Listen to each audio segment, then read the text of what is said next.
Hello ನಮಸ್ತೆ, film ಎರಡು ರಾಕ್ಸ್ಗೆ ಸ್ವಾಗತ. ಯಾರ್ಯಾರು ಈ ವಿಡಿಯೋ ನೋಡ್ತಿದ್ದಾರೆ ಖಂಡಿತವಾಗಿ ನಮ್ಮ ಒಂದು ಚಾನಲ್ಗೆ ಒಂದು ಸಬ್ಸ್ಕ್ರೈಬ್ ಮಾಡಿ ಅಂತಲೇ ಹೇಳಕ್ಕೆ ಇಷ್ಟಪಡ್ತಾರೆ. ಅದೇ ರೀತಿಯಾಗಿ ಎಲ್ಲ ನಮ್ಮ ವೀಕ್ಷಕರು, ಅದೇ ರೀತಿಗೆ ವ್ಯೂವರ್ಸ್ನವರಿಗೆ ಖಂಡಿತವಾಗಿಯೂ 78ನೇ ಸ್ವಾತಂತ್ರ್ಯ ಹಬ್ಬದ ಒಂದು ಶುಭಾಶಯ ಅಂತಲೇ ಹೇಳಕ್ಕೆ ಇಷ್ಟಪಡ್ತಾರೆ. ಅದೇ ರೀತಿಯಾಗಿ ಎಷ್ಟೋ ಸಾವಿರ ಜನರ ಬಲಿದಾನದಿಂದ ನಮಗೆ ಸ್ವಾತಂತ್ರ್ಯ ಸಿಕ್ಕಿದೆ ಅಂತಲೇ ಹೇಳ್ಬೋದು ಅಂತ ಹೇಳಕ್ಕೆ ಇಷ್ಟಪಡ್ತೇನೆ. ಅದೇ ರೀತಿಯಾಗಿ ಯಾರೋ ಒಬ್ಬರಿಂದ ಖಂಡಿತವಾಗಿಯೂ ಸ್ವಾತಂತ್ರ್ಯ ಸಿಗಲಿಕ್ಕೆ ಸಾಧ್ಯವೇ ಇಲ್ಲ ಅಂತಲೇ ಹೇಳ್ಬೋದು. ಅದೇ ರೀತಿಯಾಗಿ ಎಷ್ಟೋ ಸಾವಿರ ಜನರ ಬಲಿದಾನದಿಂದ ಒಂದು ನಮಗೆ ಸ್ವಾತಂತ್ರ್ಯ ಸಿಕ್ಕಿದೆ. ಅದೇ ರೀತಿಯಾಗಿ ಎಷ್ಟು ಸಾವಿರ ಜನರ ರಕ್ತ ಹರಿದಿದೆ ಅಂತಲೇ ಹೇಳ್ಬೋದು ಅಂತ ಹೇಳಕ್ಕೆ ಇಷ್ಟಪಡ್ತೇನೆ. ಅದೇ ರೀತಿಯಾಗಿ ನಾವು ಮೊದಲನೇದಾಗಿ ಹೇಳಬೇಕಂದ್ರೆ ಖಂಡಿತವಾಗಿಯೂ ನಾವು ಇಂಡಿಯನ್ ಆರ್ಮಿಗೆ ಹ್ಯಾಟ್ಸ್ ಅಪ್ ಅಂತಲೇ ಹೇಳ್ಬೋದು ಅಂತ ಹೇಳಕ್ಕೆ ಇಷ್ಟಪಡ್ತೇನೆ. ಅದೇ ರೀತಿಯಾಗಿ ಯಾವ ರೀತಿ ಇಂದು ಇಂಡಿಯನ್ ಆರ್ಮಿ ನಮ್ಮ ಪ್ರೊಟೆಕ್ಷನ್ ಮಾಡ್ತಾಯಿದೆ ಅಂತ ಹೇಳಿದರೆ ಖಂಡಿತವಾಗಿಯೂ ನಾವು ಇವತ್ತು ನೆಮ್ಮದಿಯಾಗಿ ಒಂದು ಜೀವನ ಮಾಡಬೇಕಂತ ಹೇಳಿದರೆ ಖಂಡಿತವಾಗಿಯೂ ಇಂಡಿಯನ್ ಆರ್ಮಿಗೆ ನಾವು ಹ್ಯಾಟ್ಸ್ ಅಪ್ ಅಂತಲೇ ಹೇಳಬೇಕು. ಅದೇ ರೀತಿಯಾಗಿ ಉತ್ತಮವಾದ ನಮ್ಮ ಇಷ್ಟರವರೆಗೆ ಒಂದು ಒಳ್ಳೆಯ ಜೀವನ ನಡೆಸ್ತಾ ಇದ್ದೇವೆ ಅಂತ ಹೇಳಿದರೆ ಮೊದಲನೇದಾಗಿ ಇಂಡಿಯನ್ ಆರ್ಮಿ ಅಂತ ಹೇಳಿದರೆ ಯಾವುದೇ ತಪ್ಪಿಲ್ಲ ಅಂತಲೇ ಹೇಳ್ಬೋದು ಅಂತ ಇಷ್ಟಪಡ್ತೀನಿ. ಇನ್ನಷ್ಟು ನಮ್ಮ ಭಾರತ ಒಂದು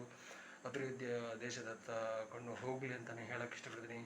ಇನ್ನು ಮುಂದುವರೆದ ಕೂಡ ಇಂತಹದ್ದೇ ಒಂದು ಮುಂತಾದ ಒಂದು ದೇಶಗಳಲ್ಲಿ ಕೂಡ ಒಂದು ಭಾರತ ದೇಶ ಹೆಸರು ಮಾಡಲಿ ಅಂತಲೇ ನಾವು ಕೂಡ ಹೇಳಕ್ಕೆ ಇಷ್ಟಪಡ್ತೇವೆ. ಅದೇ ರೀತಿಗೆ ಎಲ್ರಿಗೂ ನಮ್ಮ ಮತ್ತೊಂದು ಸಲ ಹೇಳಬೇಕಂದ್ರೆ ಎಲ್ರಿಗೂ 78ನೇ ಸ್ವಾತಂತ್ರ್ಯ ಹಬ್ಬದ ಒಂದು ಶುಭಾಶಯ ಅಂತಲೇ ಹೇಳಕ್ಕೆ ಇಷ್ಟಪಡ್ತೀನಿ. Thank you so much. Love you all. Jai Hind. Thank you.